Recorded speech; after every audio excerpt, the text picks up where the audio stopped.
Okay, we are standing here with David Meyer and Joel Nystrom, and they are both Plymouth Belvedere owners, but they have two very different cars, even though at first glance you might think they're exactly the same.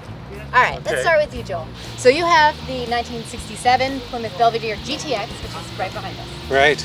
And this is an original Hemi car? Yes, it is. And a convertible. It is. So that's a pretty rare car, huh? One of 17 built. And you're here racing it on Drag Week, huh? I am. So tell me a little bit about the Belvedere GTX. Well, the GTX came out in 1967. It was based on the Belvedere. It was a performance model, and it was Plymouth's answer to the Pontiac GTO, a mid-size performance kind of upscale car. The Tiger Catcher? Yeah, exactly. They even used elements of the name of the GTO, and they've admitted to that. But standard, they had a 440 cubic inch wedge motor. The only optional engine was a 426 Hemi, and this is one of them. Rated at 425 horse, two 4-barrel carbs, 10 1/4 to 1 compression. And what transmissions were available?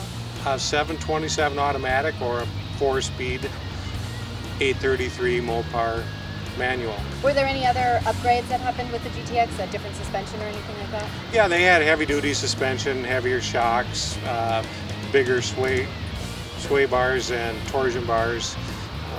They had a fancy interior. They had the hood scoops. They had a slightly different grill treatment and a pit stop gas cap. So what are you running? 1340s is what this car will run. So that's pretty good on those tires.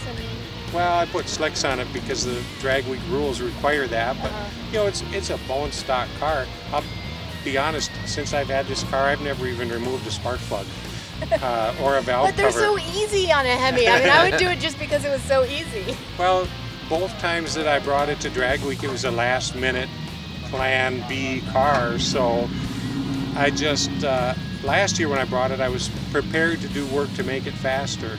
But when it went 1340 and the safety rules only allow me to go 1350 without a roll bar with a convertible top, I didn't see any sense in doing anything. So I like Drag Week people because their Plan Bs are Hemi GTXs. So now we're going to talk about the car that came right before the 67, which was the 66 Belvedere. This is not a GTX. This is David Meyer's car. David Meyer's car. Yes, that's right. Tell me about this car, David. This is also a Hemi car, original Hemi car, and I bought it in 2007 as a wrecked mess of a car that the second owner rolled and pulled the original motor and transmission out of and put it into a 318 car. I tracked him down, talked to him, he still had it, wouldn't sell it to me, and so I decided to not worry about trying to restore it to exact original. So what you did was build a very subtle but very custom version of Joel's car. Yes. So, and you worked with Troy? Troy Trepanier at Rad Rides by Troy, yeah. And there are very few body mods because it is a real Hemi car. I didn't want to butcher it and cut it up. If somebody wanted to bring it back to stock, it would be relatively simple to do that. It's not even tubbed. So the Mopar purists shouldn't send, you can send the death threats, but don't actually follow through on them because you could fix this. Exactly. Let's talk about some of the mods, and we can even compare it to our stock car here. We can really see what you and Troy have done.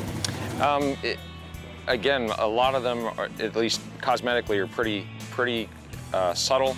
Some of the minor things would be like the edges of the bumpers are, they're not sunk into the body panel, but they're tied in real tight to the body panel, almost like as if it were a hand-built show car that Chrysler would have built, say, in '66 to show off the new Belvedere line.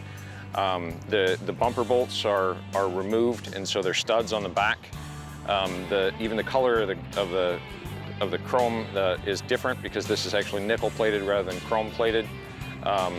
There's just a lot of different small little tweaks to it. And then, so you were telling me that the scoops on this actually come from the '67 car. Yeah, this hood is actually from my high school car.